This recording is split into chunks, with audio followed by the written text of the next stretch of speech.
जय हिंद दोस्तों। अभी अभी सेना से एक दुखद खबर आई है। एक अग्निवीर समेत 3 जवान शहीद हो गए हैं। रक्षा मंत्री और प्रधानमंत्री जी की जबरदस्त फजीहत हो रही है।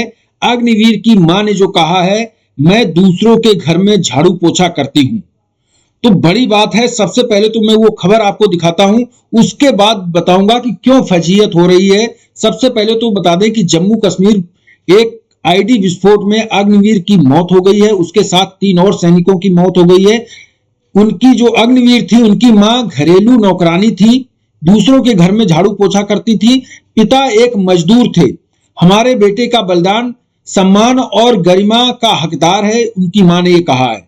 बता दें, जम्मू कश्मीर के राजौरी में बारूदी सुरंग विस्फोट में जान गंवाने वाले 23 वर्षीय अग्निवीर अजय सिंह अपने गरीब परिवार का एकमात्र उम्मीद थे।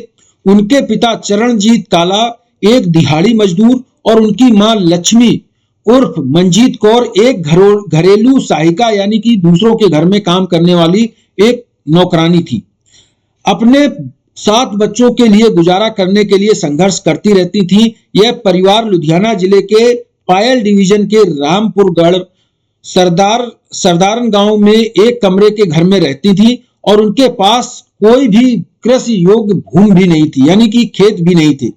वित्तीय कठिनाइयों के बावजूद अजय व्यक्तिगत महत्वाकांक्षा और परिवार की आर्थिक बाधाओं दोनों से प्रेरित होकर 2022 में अग्निवीर के रूप में सेना में शामिल हुए। उनके पिता चरणजीत सिंह काला 58 साल के हैं, जो कि अजय की मौत की खबर सुनकर दुखी हुए और बड़ा ही गमगीन हो गए। द इंडियन एक्सप्रेस को बताया कि उनके बेटे का बलिदान उतना ही सम्मान और गरिमा का हकदार है जितना देश के लिए मरने वाले मृत सभी जो सैनिक हैं उनको हक दिया जाता है, उतना ही उनको सम्मान मिलना चाहिए। उन्होंने कहा कि उनको शहीद का दर्जा मिलना चाहिए। हमें देश के लिए उनके बलिदान पर गर्व है, लेकिन उनकी मृत्यु का उतना ही सम्मान और गौरव का हकदार है जिनका उनके सैनिकों को दिया जाता है। अग्निवीर को भी उतना मिलना चाहिए। अब मैं बता दूं, रक्षा मंत्री और प्रधानमंत्री की क्यों फजीहत हो रही है। आप एक जो जनरल साहब हैं उनका एक ट्वीट देखें। उन्होंने कहा है, यदि यह एक नियमित यानी कि परमानेंट सिपाही होता तो मां को जीवन भर पेंशन मिलती, लेकिन ये अग्निवीर है इसलिए इसकी मां को पेंशन नहीं मिलेगी।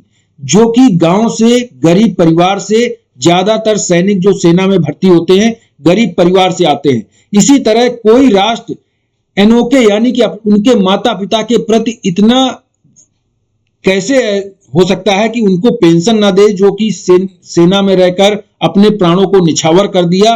वहीं दूसरे सैनिक जो परमानेंट हो जाते हैं वो भी प्राण की अगर निछावर करते हैं तो उनके परिवार को पेंशन मिलती है, उनके माँ बाप की पेंशन मिलती है। उन्होंने कहा कि हमारे ग्रामीण युवाओं के लिए सेना अब पसंदीदा कैरियर नहीं रहा। पहले क्या होता था, सेना में जो जाते थे जो जवान, वो ज्यादातर 95% गांव के लोग होते थे, गांव के परिवार के, गरीब परिवार के होते थे और उनका पसंदीदा कैरियर आर्मी, एयरफोर्स, नेवी हुआ करती थी। उसके बाद बाकी जो जॉब होती थी वो होती थी। लेकिन अब धीरे धीरे ये पसंदीदा कैरियर नहीं रहा। और बता दें कि राष्ट्र को सबसे योग्य व्यक्ति, क्योंकि गांव के मेहनती लोग होते हैं, अब योग्य व्यक्ति भी नहीं मिलेंगे। देश की सेवा करने वाले योग्य व्यक्ति भी उतने नहीं मिलेंगे जितना पहले मिलते थे, क्योंकि पहले पसंदीदा कैरियर हुआ करता था, अब उनका मोह भंग हो चुका है सेना से। बात कर लें कि जो परमानेंट रहेंगे उनको परिवारों को तो पेंशन मिलेगी, लेकिन अग्निवीरों को नहीं मिलेगी। यही कुछ कमियां हैं जो अग्निवीर योजना लाई गई। इन कमियों को सरकार को दूर करना चाहिए। मैं तो ये भी कहूंगा कि अगर 4 साल अग्निवीर को सेना में लाते हो तो उसको रिटायरमेंट के जो 4 साल बाद रिटायर किया जाता है तो उनको परमानेंट, बिना कोई टेस्ट के, बिना कोई फिजिकल के, बिना कोई रिटन के, उनको सीधा पुलिस में, सीएपीएफ में उनको पोस्टिंग किया जाए, ना कि उनको सेना से रिटायर होने भेजने के बाद उनको फिर दोबारा टेस्ट की तैयारी करनी होगी और टेस्ट देना होगा।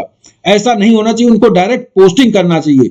दूसरी बात है, अगर 4 साल उनको सेना में रखकर आप रिटायर करते हैं तो 16 साल 15 साल में जो सेना से रिटायर होते हैं उनकी चौथाई पेंशन उनको मिलनी चाहिए 4 साल बाद रिटायर होते हैं। अगर आपने अग्निवीर योजना लाई है तो कम से कम उनके साथ इंसाफ करो, तभी वो सही होगी। अग्निवीर योजना अगर इसको लागू किया जाता है तो सरकार की भी जिम्मेदारी बनती है कि अग्निवीर योजना में उनके अग्निवीरों के साथ इंसाफ हो, उनको 1/4 पेंशन दी जाए और सीधा सेना से भेजने के बाद उनकी घर में ना भेजकर उनकी सीधा पोस्टिंग की जाए। ये हमारी मांग है। इस वीडियो में इतना ही। Thank you. जय हिंद।